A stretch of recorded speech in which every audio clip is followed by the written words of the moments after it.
Namaste and welcome to this divine satsang, albeit online, with the divine Sadhviji here. And for those who are experiencing Sadhvi for the first time, I met Sadhvi maybe 5 years ago in Paramat Nikatan ashram in Rishikesh, where Sadhvi now resides under the grace and the blessings of her divine teacher, Puja Swamiji Chidananda Saraswatiji.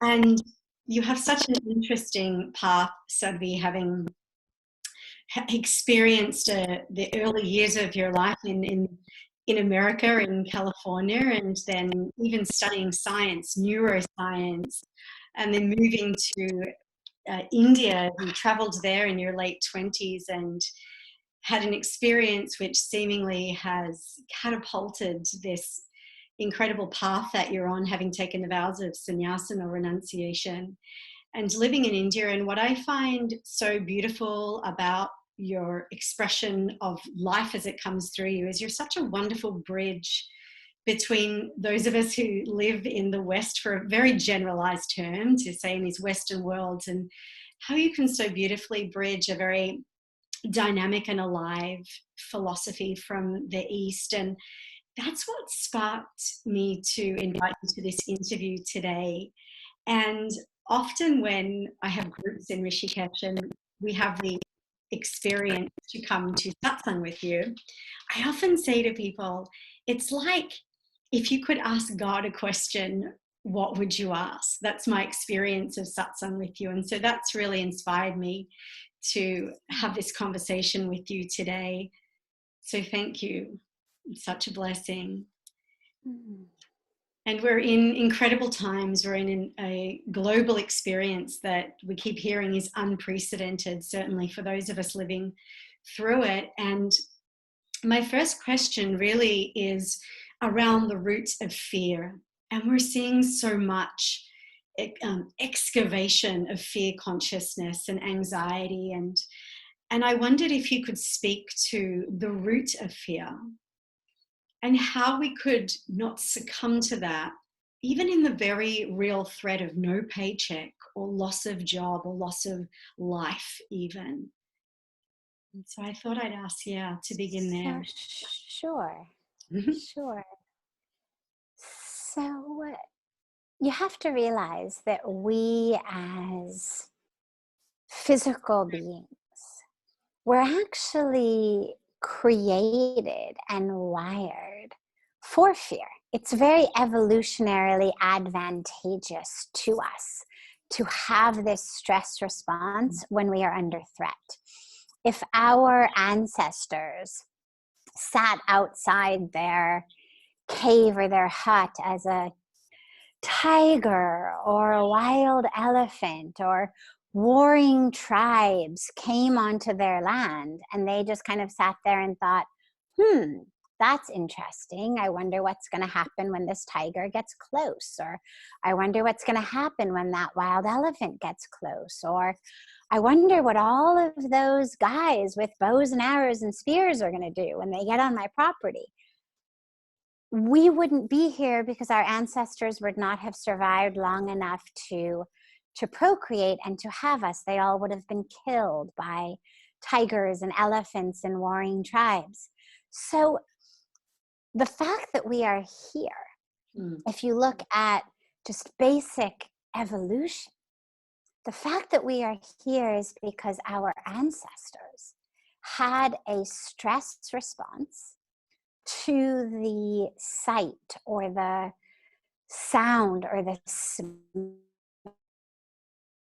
or the awareness of a wild animal, a warring tribe, and in such a way that their hearts beat fast and the energy from within their body went out to their extremities, to their hands, to their legs. So they had the fight or flight nervous system response. That's what enabled them to run away, to fight off the animals, to fight off the warring tribes long enough to reproduce and actually end up where we exist. So the stress response is very evolutionarily advantageous. You want to be worried about loss of life, such that you are activated and catalyzed and driven to do something about it. While sitting peacefully and calmly in the face of impending death may ensure that you pass over peacefully and calmly, it's not in most cases going to actually keep you alive. That's why we have this stress response. That's why we have this fight or flight sympathetic nervous system response. So don't hate your stress. Realize it is your friend. Our heart rates and our minds are kind of doing this because we are under threat. There's a virus. It could kill us. It is a threat of life or death. If the virus doesn't kill us, oh my God, well, my supermarket's going to be out of food. I will die of starvation. My family will die of starvation. If I lose my job, I will be homeless and hungry. Again, I will be under threat. My family will be under threat. These are very real threats. This is the stuff that our sympathetic nervous system was actually created for, these life or death threats. Most of us in not coronavirus days, the stress that most of us live in is really misplaced. It's the stress of, oh my God, that guy took my parking spot. Or, oh my God, I'm going to be late to, the movies. That's the misplaced stress. The stress that people are having now about getting the virus and getting sick, losing their job and not having money, not having the ability to buy food. This is real fear.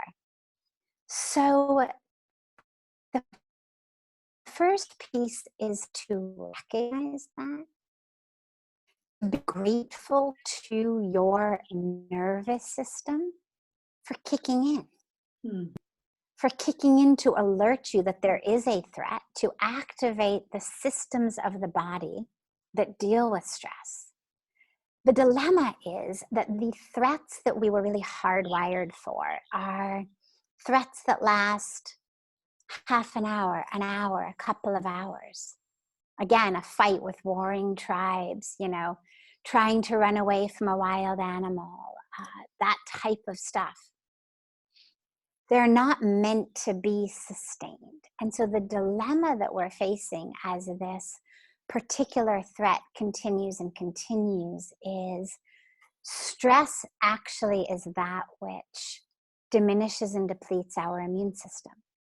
So by continuing to engage in stress, we're literally shooting ourselves in the foot. We are stressed about getting sick.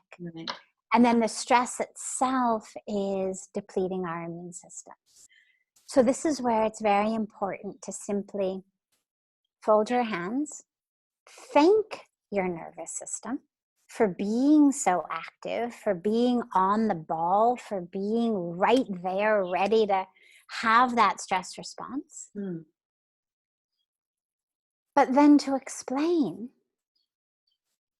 that actually right now, the very best way to protect yourself physically, not just mentally and psychologically, but literally physically, is to be calm, is to be peaceful.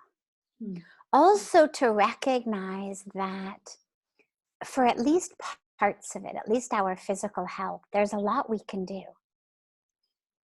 The staying home, the social distancing, the hand washing, all of the stuff that we've become really, really good at over the last few weeks is the vast majority of what each of us as individuals needs to do to stay safe. The rest of it, what's going to happen to me after coronavirus, no one knows. This is where faith is so important. We plan, we strategize, we do what we can do to the extent that we have the ability to do anything. At the moment, very few of us have the ability to do anything about what's happening to the global economy. Yes.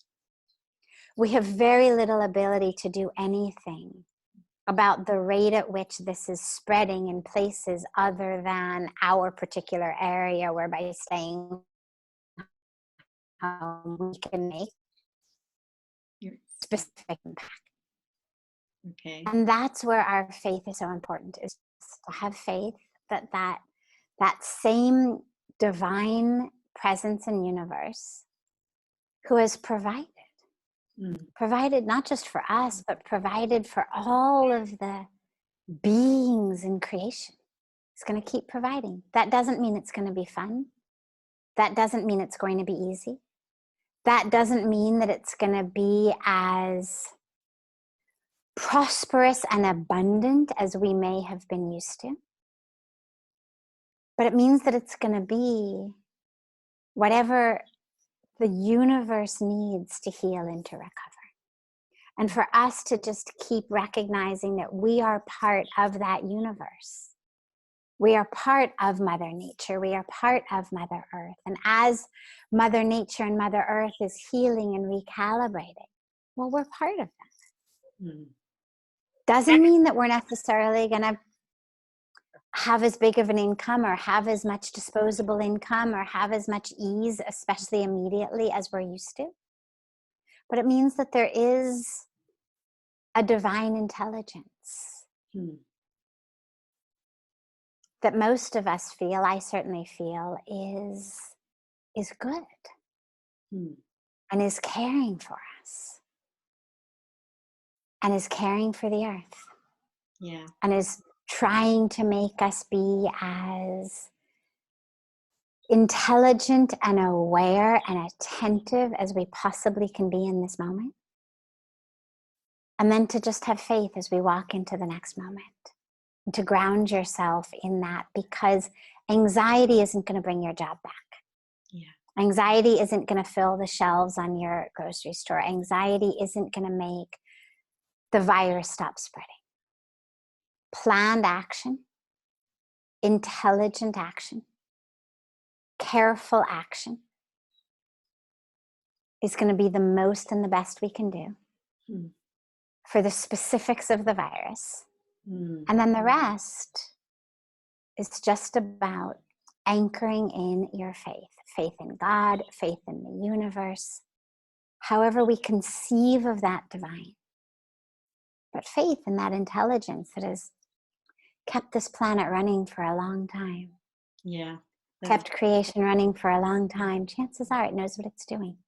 Yeah. And it is that, you touched on, and there's fear-based or faith-based, and I see it's so much benefit from the situation that there is, when I step back from the immediate threat, there's so much beauty that's being revealed to us. Even if I look at the people singing on balconies in Italy, and and some of the things that we see through social media are moving toward unity and compassion, and I feel there is some divinity in the wave. Maybe it doesn't look a way that we would want it to look, but I feel there is such beauty in what's happening. And so I wondered if you could speak to, I did listen one time, you were speaking about the laws of karma and how we end up where we are. And I guess as a human species, to arrive here, I don't suppose that it's by chance. I feel that this experience is in some way potentially been called forward, as a wake-up call or as a way to spiritually advance. I love seeing that people are reaching out to spiritual gurus apparently more than ever. Wonderful. When our old ways of thinking might not be serving us right now. And so, yeah, just to speak to, I guess, the benefits, the beauty, the potential of something that feels globally devastating. Well, it's important for us to hold the awareness that this is globally devastating. And the fact that we can speak about it with regard to karma, that we can speak also about the beautiful healing opportunities, is all very true. And it's a global tragedy. Mm. And spirituality is not about glossing over the tragedy. There is a lot of suffering right now. And that is very real. And it is an absolute tragedy. And we need to hold that in our awareness at the same time. I don't mean we need to drown in it. But it's not about, oh, let's pretend that doesn't exist and just talk about what a wonderful opportunity this is while our sisters and brothers across the world suffer and die. So the spiritual awakening, I think, that this moment is requiring is the yes and. So yes, there is a lot of suffering. There is a lot of pain. There is a lot of death and destruction right now. It is a tragedy. And it is an opportunity. It is an opportunity on so many levels. When we think karmically, you know, for me, I think about school, and I think about in different grades in school, there were different lessons that we had to learn. Things that were required in 4th grade, 5th grade, and 6th grade. You know, at the end of the year, if you go on to the next grade, you have to be able to do certain things. So you didn't get to go on to 6th grade if you didn't know how to do long division, for example. And people got held back. People got held back in 4th grade and 5th and 6th and 7th. As long as you didn't really get and internalize and master the lessons of each grade, they didn't let you go on to the next grade. And it wasn't a punishment. It wasn't that the school hated you or was angry at you or was being vindictive or vengeful. It just was an awareness that you haven't learned the lessons of 5th grade. Therefore, we can't let you walk into 6th grade. So you get to stay back and you get to redo 5th grade until you learn the lessons. And I think there are lessons that Mother Earth has been trying to teach us for a long time. And we haven't learned them. And these are lessons about our oneness, our interconnectedness. Lessons about the ripple impact of what happens in one part of the world on the rest of the world. Lessons about our values and our priorities and what we are pouring money into. I mean, it's been decades that I've been hearing really smart people say things from the realm of politics to philosophy to thinkers, say things like, hey guys, do we really need to be able to blow up the world 50 times? There's only one world. Does it really make sense to pour such an enormous amount of resource into increasing the number of times that each country can blow up the world, of which there only is one to begin with? This isn't a new idea. Yeah. I mean, I'm 49, and I remember being a kid and listening to smart people say things, even write songs, you know, when we were in the Cold War, about how many times each of us could blow up the world, and was that the smartest thing to do? And then after 9/11, so many people again were talking about the amount of money that was being poured into a war in the Gulf compared to being poured into, for example, balancing the inequality in the world. that might actually lead to situations where, imagine that, people stopped wanting to kill each other, where they stopped feeling that fury, that othering that led to such violence. So my point is that for a long time, we've been getting clues. Climate change has been giving us a lot of clues. The disasters that have impacted our countries around the world, the natural disasters, have been giving us a clue.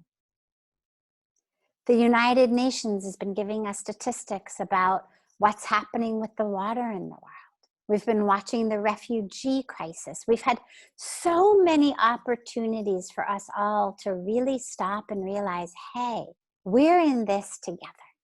Let's figure out globally what is needed to keep our planet safe. But instead, we continued to pour all of the time and the energy and the resources into our military, for example, into commercial development, into things that today we're now reeling from the consequences of.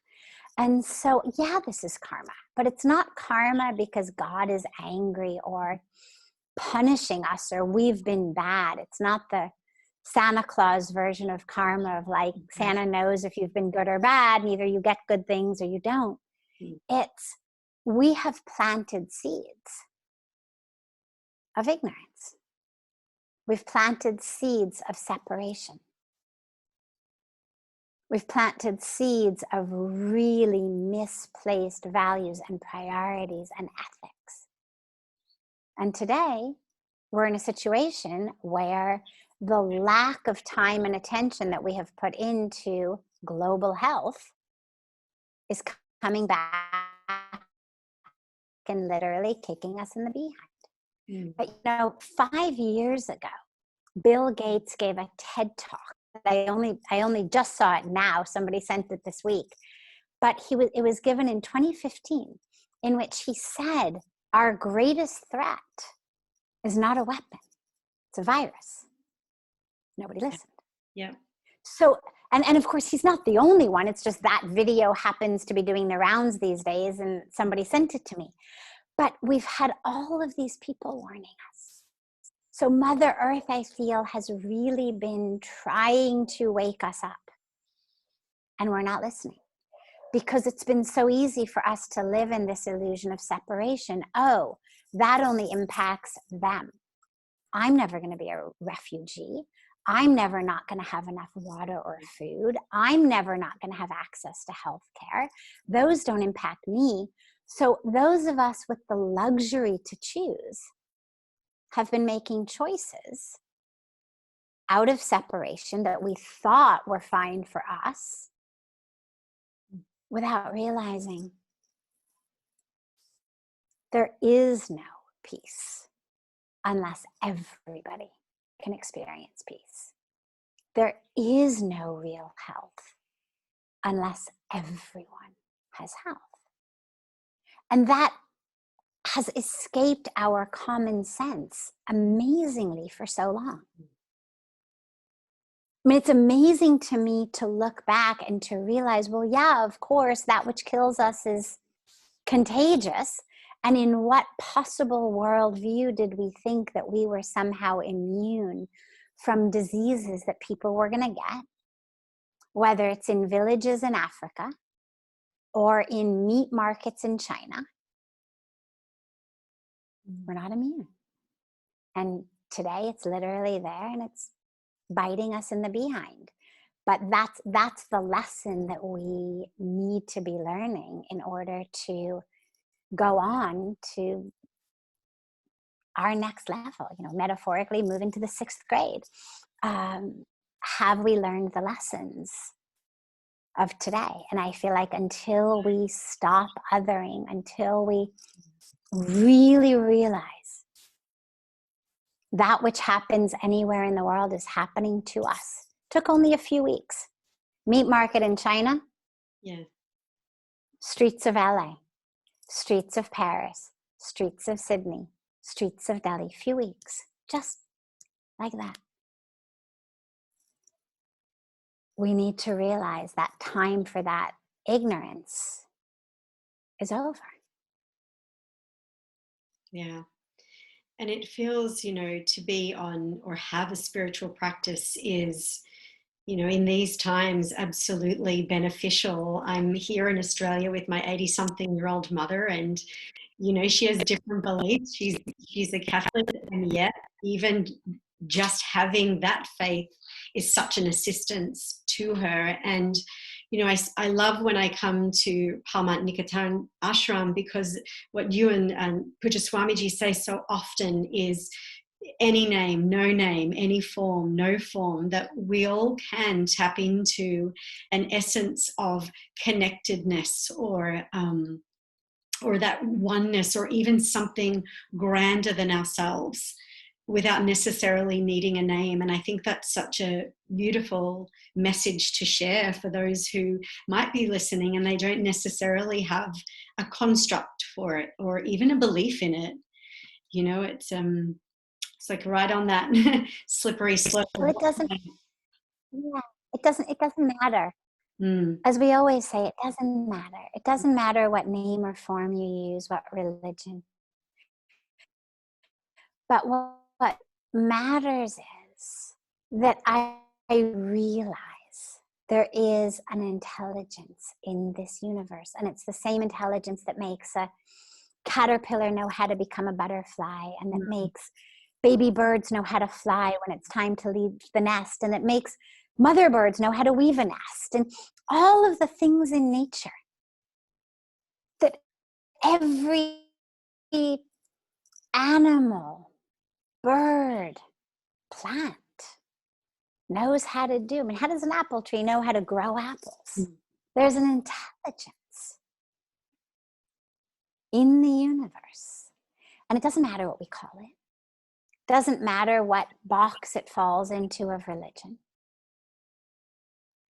But what matters is that we realize it exists, and that intelligence right now, in order to protect us, has really told us all essentially, just sit down and be still.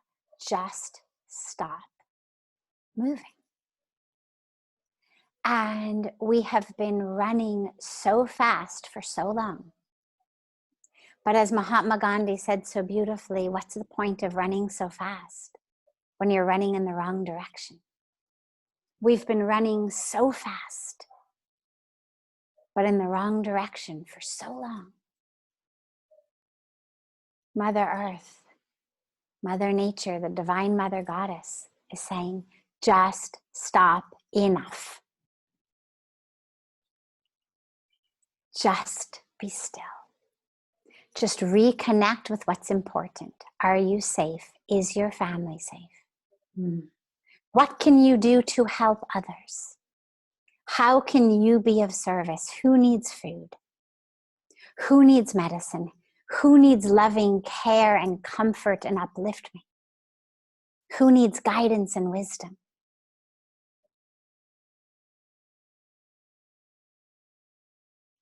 Yeah.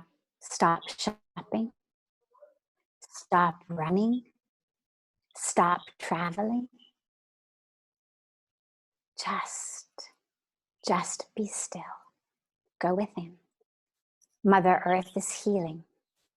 You know, it's very interesting in nature. If you look at animals, when they get sick, what do? They stop.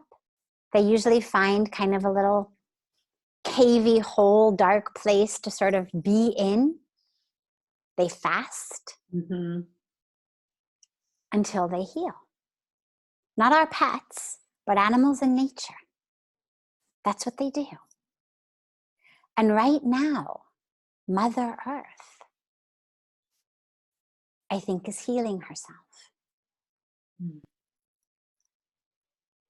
Probably she was hoping that we were going to take part, that we were going to, at some point, realize how sick she was. and step up and do something.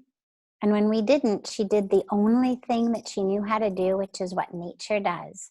When it's not well, it stops. It fasts, slows down, regains its energy. And I think that that's what Mother Earth is doing right now, is just ensuring that to the extent possible, she can be still, she can rest, and she can heal. Mm. And yeah, there's death and suffering. But I have hope, I have faith that that which is happening right now is happening because there was no other way for this level, this scale of healing to take place. Sometimes, you know, you end up having to amputate a limb in order to save the life. And tragically, because we missed every sign of climate change, of destruction, of fires, of floods, of all of the things that were happening, we just didn't take care. And we're now in a situation where I think Mother Earth basically is saying, all right, fine, I'll do it. Yeah. But I'll do it my way. And at this point, it's a time for us all to have that faith, that wisdom of the universe that has made it through the ice age, that has made it through meteors, that has made it through asteroids, that has made it through everything that the earth has encountered. It's going to make it through. Yeah. Are all of us going to make it through? I don't know. But what I know is that either we do make it through, at which point it is required that we have a new normal after this. Yes. Or this particular physical body of some of us will be left behind.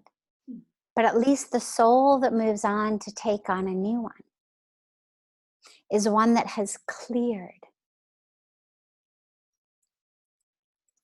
some more of its karmic debt.